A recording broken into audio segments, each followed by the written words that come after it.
अमरनाथ की कहानी मुख्य रूप से भगवान शिव द्वारा देवी पार्वती को सुनाई गई अमर कथा और गुफा की खोज से जुड़ी दो अलग अलग किंवदंतियों पर आधारित है।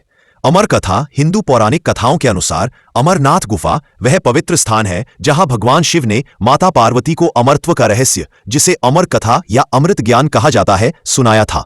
माता पार्वती के बार बार आग्रह करने पर भगवान शिव उन्हें यह गुप्त ज्ञान देने के लिए सहमत हुए।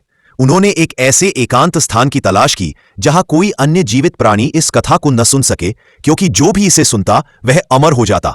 कैलाश पर्वत से यात्रा शुरू करते हुए शिव ने विभिन्न स्थानों पर अपने साथ चल रहे जीवों को छोड़ दिया। पहलगाम में उन्होंने नंदी बैल को, चंदनवाड़ी में चंद्रमा को, शेषनाग झील के पास अपने गले के सर्पों को और महागुण पर्वत पर गणेश जी को छोड़ा। जब शिव कथा सुना रहे थे, गुफा के अंदर रखे दो कबूतरों के अंडों ने कथा सुनी और वे जीवित कबूतर बन गए। कथा समाप्त होने पर जब शिव ने पार्वती को सोया हुआ पाया और कबूतरों को ओम की ध्वनि करते सुना तो उन्हें आश्चर्य हुआ। कबूतरों ने कहा कि उन्होंने पूरी कथा सुनी है। इस पर शिवजी ने उन्हें वरदान दिया कि वे हमेशा के लिए अमर हो जाएंगे और इस स्थान पर शिव पार्वती के प्रतीक के रूप में निवास करेंगे। आज भी भक्तों को इस कबूतर जोड़े के दर्शन होते हैं, जिन्हें शुभ माना जाता है।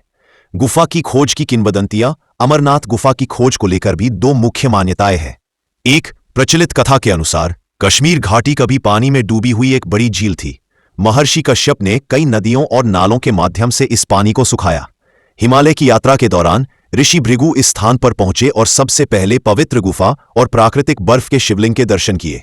उन्होंने इस स्थान के महत्व के बारे में लोगों को बताया। एक अन्य लोकप्रिय किंवदंती लगभग 500 साल पुरानी है, जिसके अनुसार एक मुस्लिम चरवाहा बुटा मलिक भेड़ें चराते हुए बहुत दूर निकल गया। वहां उसकी मुलाकात एक साधु से हुई, जिसने उसे कोयले से भरी एक थैली दी। घर आकर बुटा ने देखा कि थैली में कोयले की जगह सोना भरा हुआ था।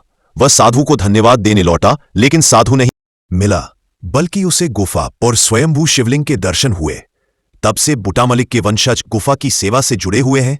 इन कहानियों के कारण ही अमरनाथ एक प्रमुख तीर्थस्थल बन गया, जहां हर साल लाखों भक्त बाबा बर्फानी के दर्शन करने के लिए कठिन यात्रा करते हैं। ऐसे ही धर्म ग्रंथों से जुड़ी पौराणिक कहानियां सुनने के लिए चैनल को लाइक और सब्सक्राइब जरूर करें। आप पर हमेशा भोले का आशीर्वाद बना रहे।